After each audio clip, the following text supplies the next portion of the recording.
What happens when a CEO walks into one of his own stores, asks for help, and only one employee even bothers to answer?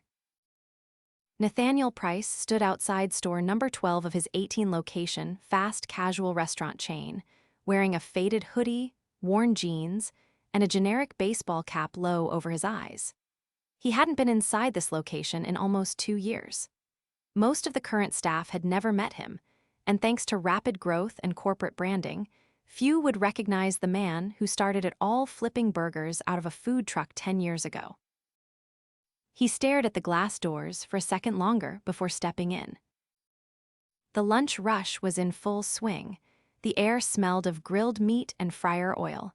A line of waiting customers stretched to the door. Behind the counter, 3 employees moved like they were stuck in slow motion. A fourth leaned against the soda machine, scrolling her phone and barely glancing up. Nathaniel joined the line with a small order ticket in hand, part of the disguise. He was supposed to be a new hire from corporate training, shadowing this location for 2 days as part of a test program.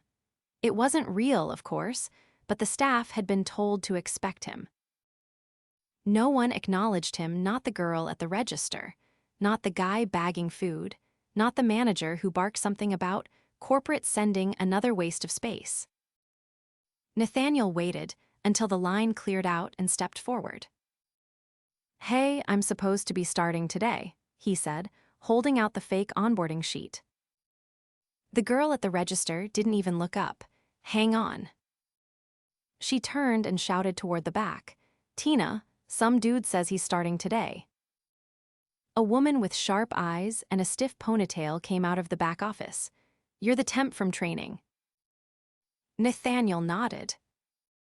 "Whatever," she said, not even asking for a name. "Go grab an apron from the bin near the sink. We're slammed." She walked off. Nathaniel glanced around. No welcome, no quick tour, not even a name tag. He tied the apron behind his back and stepped behind the counter. For the next 2 hours, he watched chaos unfold. Orders were wrong. Customers were ignored. A man in a wheelchair waited nearly 15 minutes before anyone even asked if he needed help. Nathaniel stepped in to hand him his order personally, but it left a sour taste. He quietly observed. The manager, Tina, spent more time in the back room than on the floor. The girl at the register, Amber, according to her badge, kept snapping at customers. When a woman politely asked for no onions, Amber rolled her eyes and muttered, "Maybe learn to read a menu." And no one said a word. Nathaniel tried helping where he could, wiping down trays, checking on customers, refilling sauces, but it was like he was invisible. By late afternoon, the place thinned out. Tina reappeared, sipping an iced coffee she clearly hadn't bought from here. Nathaniel saw his chance. He walked up to the group of employees huddled near the register and asked, "Hey, can someone show me how to close out the fryer station? I don't want to mess anything up." Amber didn't even look up. "Not my job." A guy named Josh shrugged. "Ask Tina." Tina was already walking toward the back again. "I'm still learning," Nathaniel said a little louder. "I just need someone to show me." No one moved. He glanced around, starting to feel it in his chest. Was this really what his store had become? Then a voice spoke up from the back corner. "I'll help you." A young woman stepped forward from the prep station. She wiped her hands on her apron and offered a tired but genuine smile. "I'm Olivia Vance," she said. "You're the new guy, right? Come on, I'll show you. It's not hard, but there's a trick to getting the grease filter off without burning yourself." Nathaniel followed her, surprised by how quickly she moved and how clearly she explained everything. She didn't brag or talk down to him, she just helped. "Thanks," he said. "I really appreciate it." "No problem," she said. "Honestly, I wish more people cared. We're short-staffed half the time and Tina doesn't cover shifts. I've been working doubles all week." "Why stay?" he asked. She hesitated, then gave a small shrug. Somebody's gotta keep this place from falling apart. Nathaniel felt something twist in his gut. They worked side by side for the next hour, and she never once complained. Not even when she had to mop up a spill someone else ignored. At closing, as Nathaniel tossed a rag into the bin, he said one more time, "Thanks for helping me earlier." No one else even answered. Olivia gave a tired laugh. "Yes, that's how it is around here, you get used to it." He didn't reply.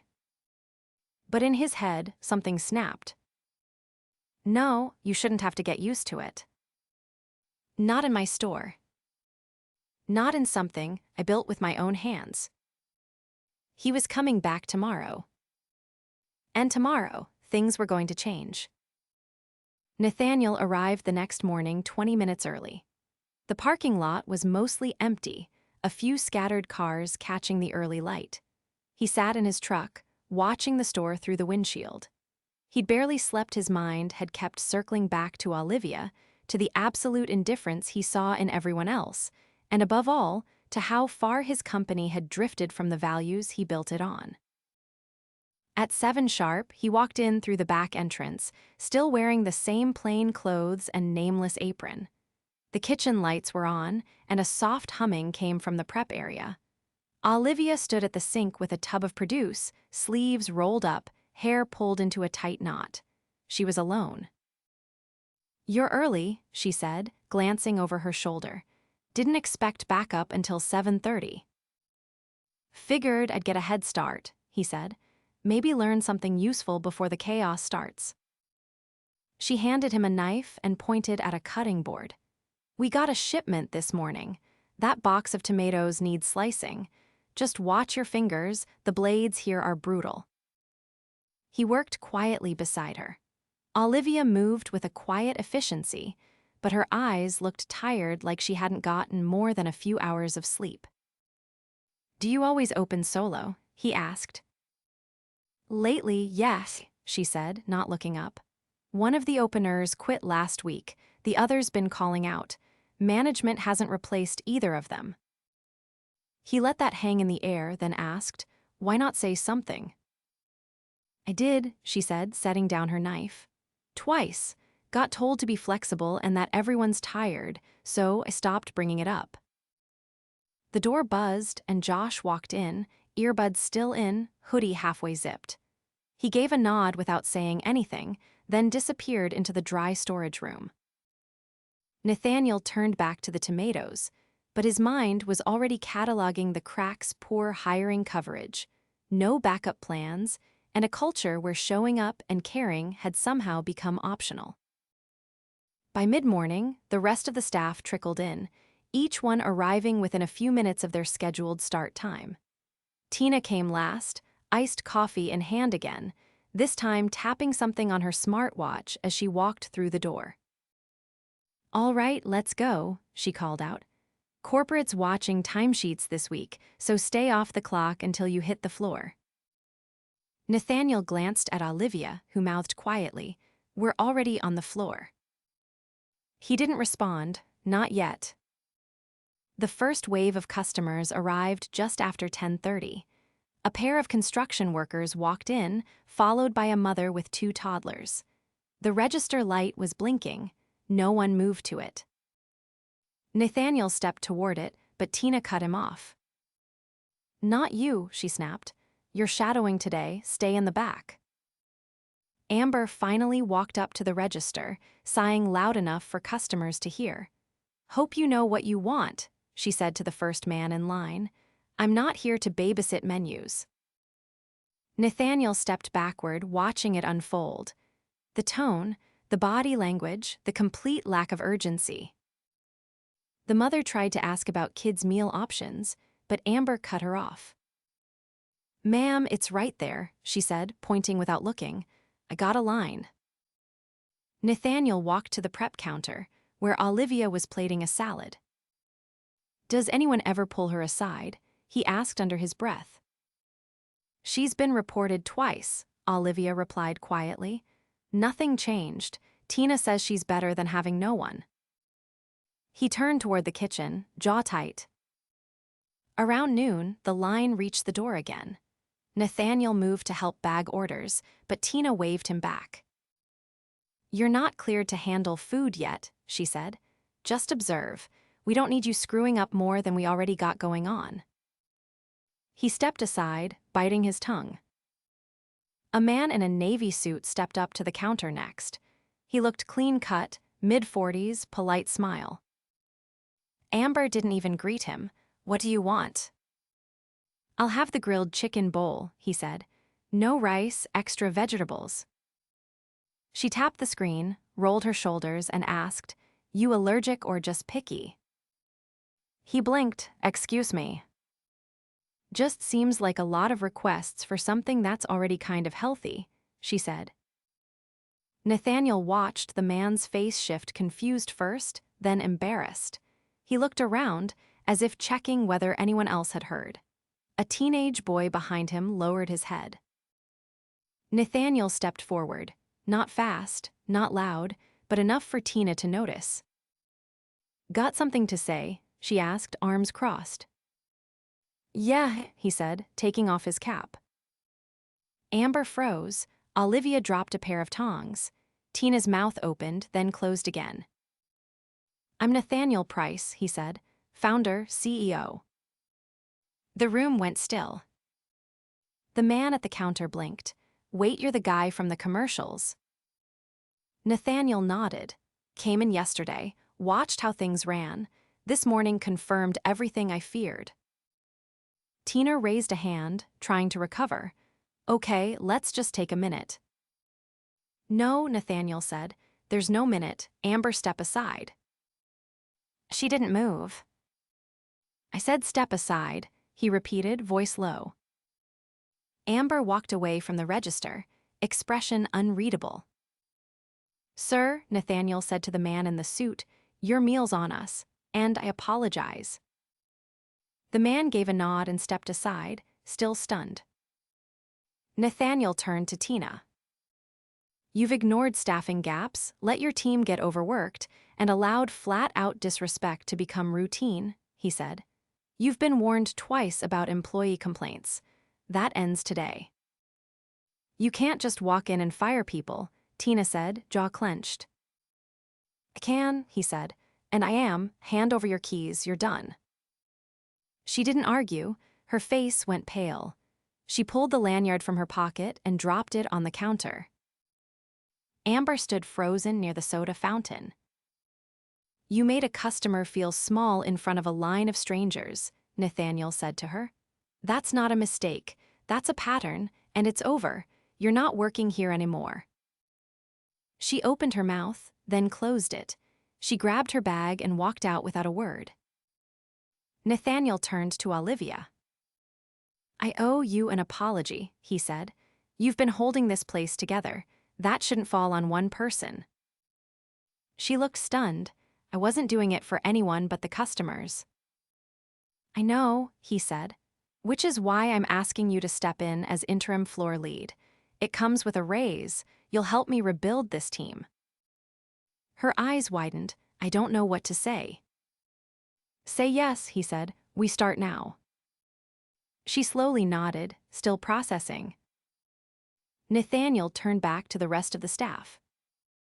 "If you're here to collect hours and avoid responsibility, this isn't your place. But if you care about doing the job right and treating people right, you'll have my full support. Anyone who can't get behind that should leave now." No one moved. He nodded. "Good, let's get back to work." And for the first time that day, the restaurant ran quiet, not because it was empty, but because everyone was focused. By Thursday morning, word had spread. Employees at nearby locations had started texting each other about the CEO showing up unannounced, firing managers on the spot, and promoting a line worker to run the floor. Some chalked it up to rumor. Others didn't want to take the chance. Nathaniel pulled into the same parking spot behind store 12, this time with a clipboard under one arm and a branded company fleece zipped halfway up. He wasn't pretending to be someone else anymore, he was here as himself. and he was staying until things were fixed. Inside, Olivia was already halfway through inventory. The back room was more organized than when he'd first seen it.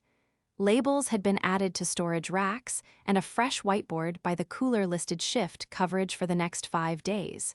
She looked up when he came in. "I hope you don't mind," she said.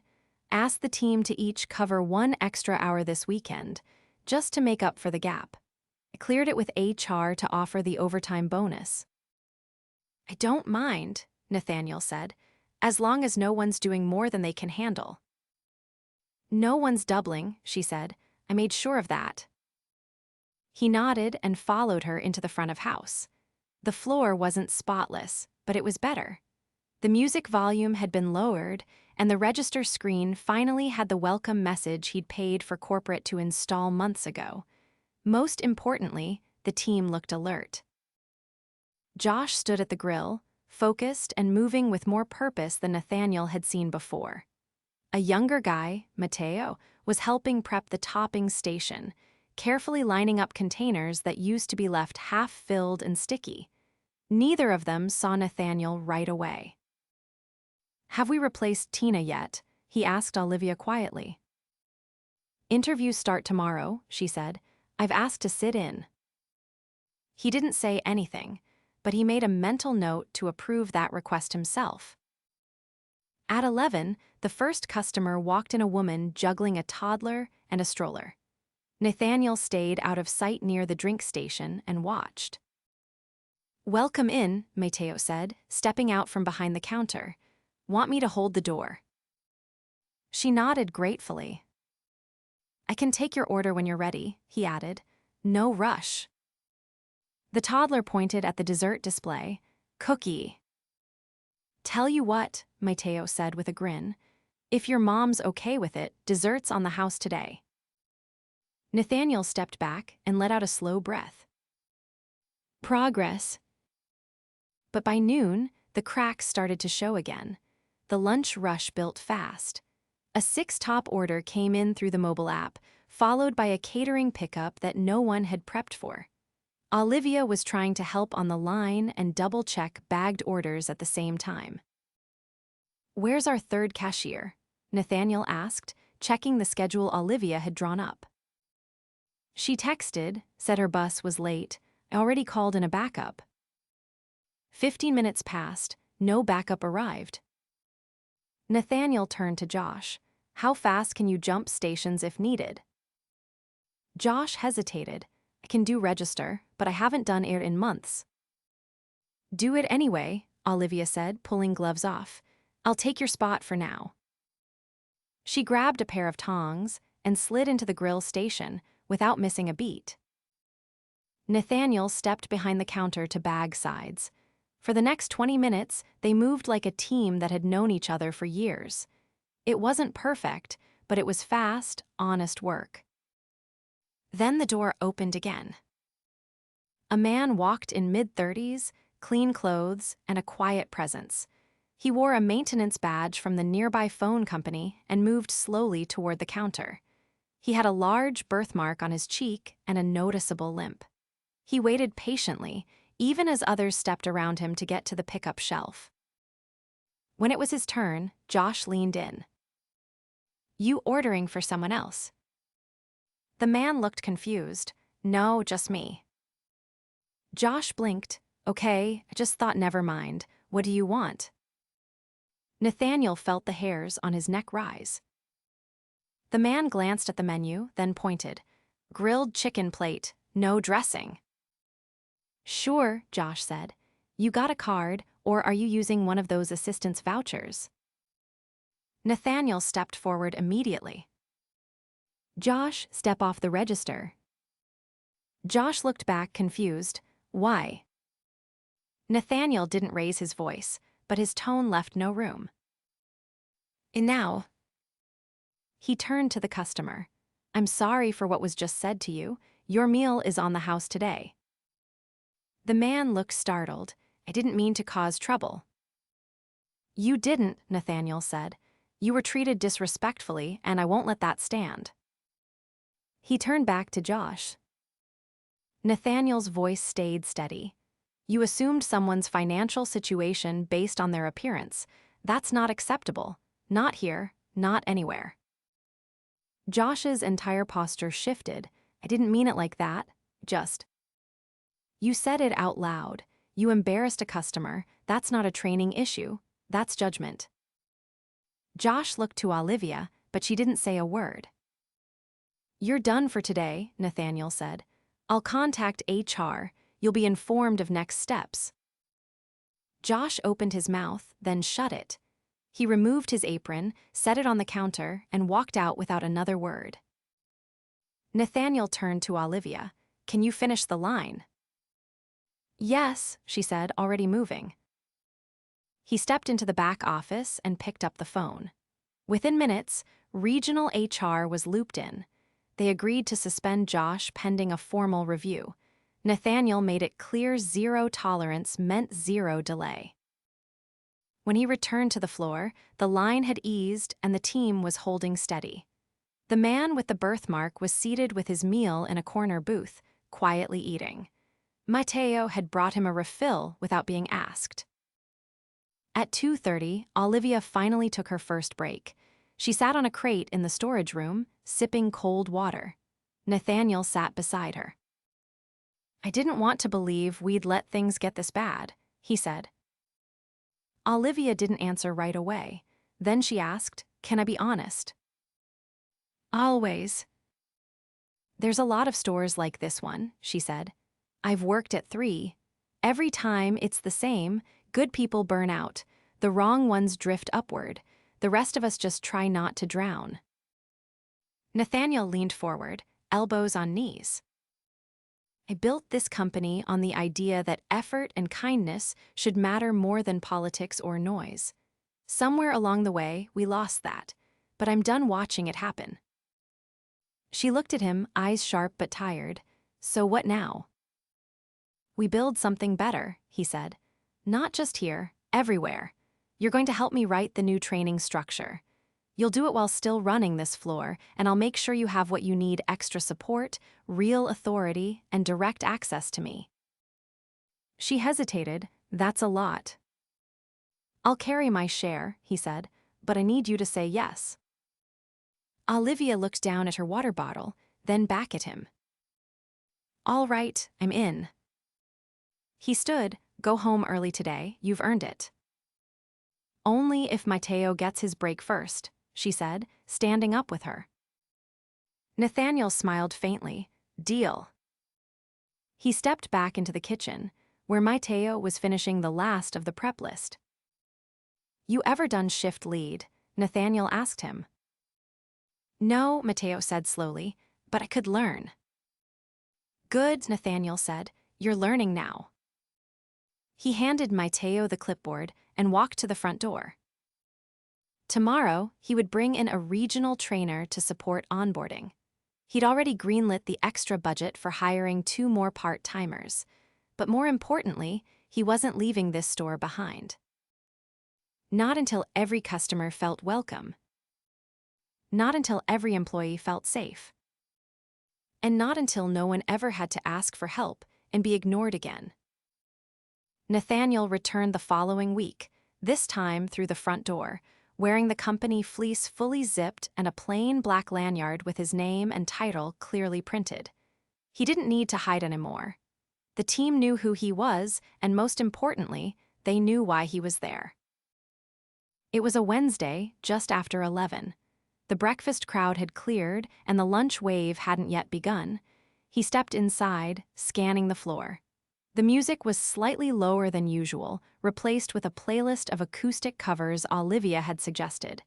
The place felt steady, not perfect, but steady. Mateo stood behind the register, headset on, walking a new hire through the touchscreen system. His voice was calm but firm, pausing every so often to let the new team member catch up. The register drawer was balanced, and a laminated quick reference guide sat beside it, something Olivia had created over the weekend. Nathaniel moved past them without interrupting and walked toward the prep station. Olivia stood beside the walk-in, clipboard in hand, checking off a delivery against the invoice. She looked up when he approached. "Delivery matched?" he asked. "Minus the avocados," she said. "They're sending a replacement crate this afternoon, already called and confirmed." "Good," he said. "You've got systems in place now. I can see it." She nodded, brushing a stray curl from her forehead. "Still patching holes. We've got coverage, but if anyone calls out, I've got to step in." "I brought a solution for that," he said. "2 floaters from the regional team will rotate through this store for the next 6 weeks. They'll support gaps and help with training." She paused, processing. "That'll help a lot." He handed her a folded sheet of paper. "I also finalized your promotion. You're officially the assistant general manager here, effective today. Full benefits, salary bump, and access to regional meetings." She unfolded the paper slowly, eyes scanning the figures. Her fingers tightened slightly. "Thank you," she said. "This means more than I can explain." "Don't explain it," he said. "Just keep building what you've started." She nodded once, then tucked the paper into her back pocket and returned to her checklist. Nathaniel headed toward the dining area. A few customers were seated, an older couple in the corner, 2 teenagers sharing fries at the high top, and a man in a city utility vest eating alone by the window. Each table was clean. Napkin holders were full. The trash bins weren't overflowing. He was halfway through the room when he spotted a familiar face. Josh stood near the condiment station, dressed in jeans and a fresh polo with a name tag from a different fast casual chain. He wasn't working here anymore, but he hadn't noticed Nathaniel yet. Their eyes met. Josh hesitated, then walked over. He didn't look defensive, just uncertain. "Mr. Price," he said, "I didn't expect to see you here." "I come back to the places I care about," Nathaniel said. "You still in the industry?" "Started last week," Josh replied. "Different chain, smaller operation. I'm in Dish now, trying to work my way back up." Nathaniel didn't blink. "You had a moment here that hurt someone. I don't change my stance on that, but if you've learned from it, then I hope you do better going forward." Josh nodded slowly. "I deserve to be let go. I know that now." Nathaniel waited a beat. Then he said, "Good luck. Work with integrity this time." Josh didn't say anything more. He simply nodded and left. Nathaniel returned to the counter just as the lunch line began to form. Mateo had moved to the expo station, calling out completed orders with a clear tone. The new hire had taken over the register, checking ID for student discounts and offering honest eye contact with each guest. A woman approached, carrying a small bag and a clipboard. She wore a shirt with the company's regional training division logo. She smiled when she saw Nathaniel. "I just finished onboarding the last 2 hires," she said. "Both completed food safety certs and passed the service expectations module. Olivia's already scheduled shadow shifts for them." He nodded. "Thanks, Riley. I appreciate it." She glanced around. "Honestly, this store looks nothing like it did when I was here last quarter." "That's the goal," Nathaniel said. "Culture doesn't fix itself. It needs someone to hold the line." He watched as a teenage boy dropped a napkin dispenser. Before anyone else could move, the new hire behind the register stepped out, picked it up, and refilled it without being asked. Nathaniel turned back to Riley. "We're building something worth protecting now, and we're not going back." She gave a small nod and left through the side door. As the lunch crowd picked up, Nathaniel stepped away from the line and sat near the window with a small notepad. He didn't interfere. He just listened. A mother trying to juggle 2 sandwiches, and a toddler didn't have to ask for help. Mateo spotted her from across the room and brought the tray over himself. A college student who forgot her wallet at home was told by Olivia, "It's on us today, just pay it forward." A man in a construction vest asked about allergens, and the staff handled it with clarity and care, no sighs, no eye rolls. Nathaniel wrote one word at the top of his notepad: restored. By 3, the rush had slowed. He stepped into the back and found Olivia reviewing the updated shift calendar. "You've got your rhythm," he said. "We're getting there," she replied, still cleaning up some habits, but the team's starting to believe in each other. He leaned against the doorway. "You'll keep holding them accountable." "Only way it works," she said. He nodded once, "Then I'll get out of your way." She raised an eyebrow. "You're leaving the store."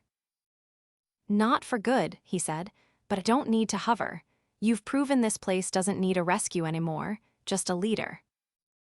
She didn't smile, but there was something steady in her expression. "Then we'll keep it that way."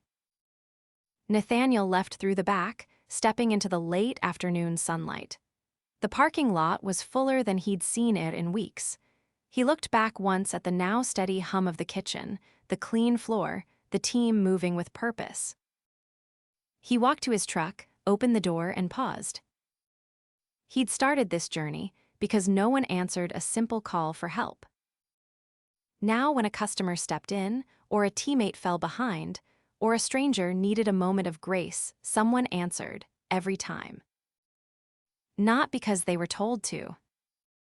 Because they believed it mattered.